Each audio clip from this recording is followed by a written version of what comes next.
bate drumul la plămâni, cu sacul legat în spate cu armele în mâini. Fie din cu tale sau cerul noroc, fie bănițar. Hello, in today's video we're going to be showing you how the Romanian uniform from the Second World War is put on. As you can see here, this is your very basic uniform. It consists of a pair of white socks, a pair of trousers, these are the summer pattern ones, a white undershirt, grey braces and a German style dog tag. The uniform didn't change very much between World War I and World War II. During the 1930s the Romanians had planned to remain neutral during any future wars, and the only time they would actually go to war is if they were invaded by another country.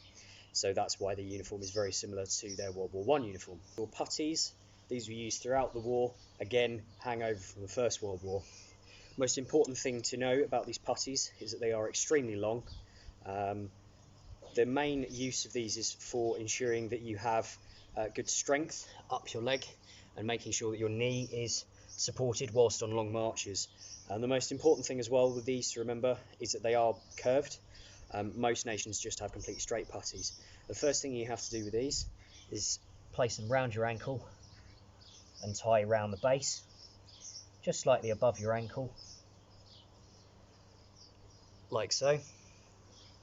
You then have to tightly wind the whole thing up to just below your knee. You want to make sure it's as tight as possible to ensure that you have good coverage and protection.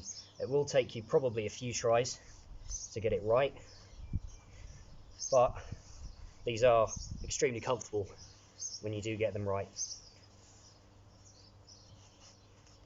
Just make sure you haven't got any folding over, and once it's just below your knee, use the excess to tie off around the bottom of the knee. Once you have your putties on, the next step is your boots. I have a set of pre to early war boots. They're very similar to the British B5 boots worn during the First World War. One of the key distinctions that the Romanians have, as opposed to other armies, is that the putties actually go inside the boots, like so. Most nations will do the boots and then tie the putties on over the top. Later on in the war you do see them being issued more with German boots, and these boots again but in black leather rather than brown leather. So generally after about 1942 you don't see these brown boots being issued very often. Your next piece of uniform is your tunic. This is a 1935 model uniform.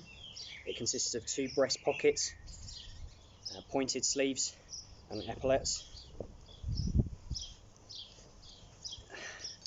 The summer uniform and the winter uniform are identical, except in the material they're made of. You do often see a mixing of summer and winter uniforms, depending on what's available, what's comfortable due to the weather.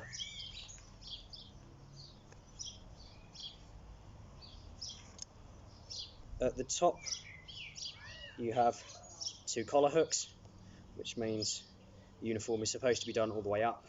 However, due to local climate and commands, you may find to leave the collar hook undone or leave the uniform undone halfway. Once you have this on, you can then put your capella, which is a style of hat that until the 1990s was still being used. It's inspired by the French hats from the First World War, and the Romanians used these hats during the First World War as well. It has ear flaps you can bring down in winter, and this is one of the winter models as it's made of wool. Next piece of equipment is your bread bag.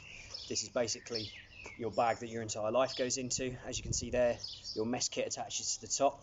This is a German style mess kit. Later in the war these were issued as replacements. At the beginning of the war they would have been issued with mess kits that are very similar to the Austro-Hungarian M1912, as only a few years prior to World War I, Romania gained its independence and they were still using a lot of Austrian equipment during World War I. You find in here everything that you might need as a soldier: spare water canteen, knife and fork, and any other rations, wash kit, cleaning kit. I'll cover what goes inside the bread bag in more detail in a future video. Next piece is your webbing. This is your webbing. It consists of several parts. You have 2 magazine pouches or cartridge pouches. You have a water canteen, your entrenching tool and your bayonet.